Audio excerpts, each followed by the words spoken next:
You may be wondering, what is it about Ron Paul that inspires such extremes? Such maddening support on one hand and such fear and loathing on the other?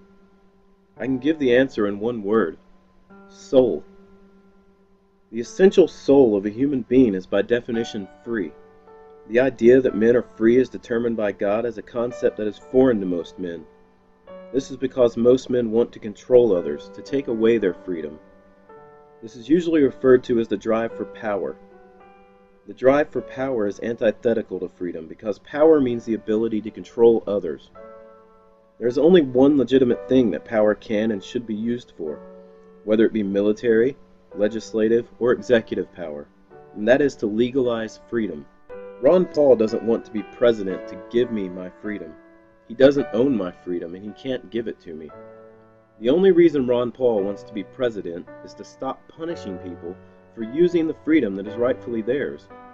He wants no power. This is clear to anyone who listens to him speak. There are two kinds of human beings: those who want power and those who want freedom. You can tell which one's which very easily. Those who want freedom are straight-edged, they are consistent, they are principled, and you can feel their human soul when they speak to you. There's a continuum out there of human souls somewhere in spiritual cyberspace. And when you come into contact with one of these souls, you know it immediately, because souls by definition are free. You sense sincerity, realness, consistency, a free human being. If you're a person who seeks freedom and you come into contact with a real human soul, you become instantly addicted and you swallow up anything you can get your hands on. You want to unite immediately, no matter what you disagree on. There are people in the freedom movement that don't exactly agree with me on everything, but I don't care. If they want freedom, I can sense it, and my human drive for individualism suddenly turns into an intense desire to unite into a collective, but a collective of free individuals. It's a beautiful dialectic. It doesn't matter what we agree or disagree on, as long as we agree on freedom.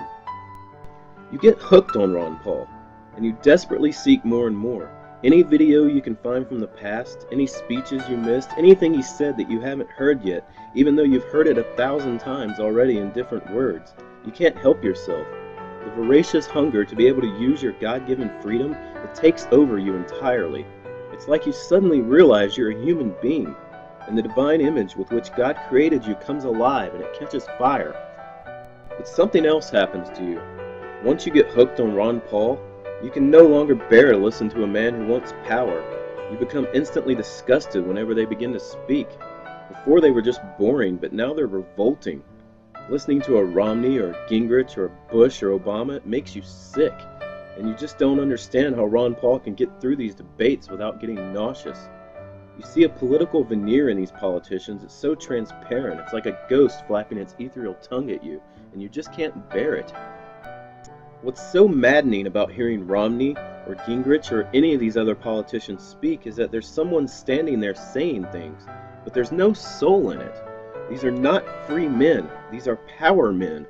Not that Romney or Gingrich don't have souls, they do. They are men just like you and I, but they have practically forfeited their souls to try to attain power, to control others with spin and talking points and contradictory statements, like I want to cut the budget and expand the military. And they'll say it with such a polished tone and a straight face, just like a soulless recording. Their humanity is so buried under the mountain of lies they have told themselves that neither they themselves nor you can even sense their souls in the human continuum. The scene of a human body speaking, but no soul communicating, it can drive a free man mad. The reason that Ron Paul never goes down in the polls is because he's not convincing people in the everyday sense that he's right on whatever issue. He's activating human souls. He's lighting spiritual fires one by one, speaking about freedom. Once a soul gets activated, and a man realizes that he is free, no matter what people do to him or tell him, well, there's no turning back from that. The other candidates, they're trying to turn heads with snappy one-liners, and slaves follow these one-liners like mobs. They follow each other from candidate to candidate. Slowly but surely, Ron Paul activates a few of the individual souls in the mob, and he continues to go up in the polls. Yet we cannot expect every man, woman, and child to understand or get excited about the message of liberty. In fact, most just can't handle it. Being truly free is as terrifying as it is electrifying. Not everyone can handle the message of freedom. It's too frightening for some people, and some are just too enslaved. These are the people that despise Ron Paul, the same types who rebelled against Moses in the desert and attempted to go back to Egypt. Freedom is too much for them, and they can't handle this divine gift. They want and they need someone to control them. Their souls have been too battered by slavery, taxation, and wars.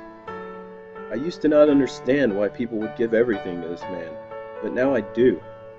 Whenever he's asked the question, would you legalize heroin? Ron Paul answers, I want to legalize freedom. Little do these people understand that freedom is 1,000 times more addictive than heroin.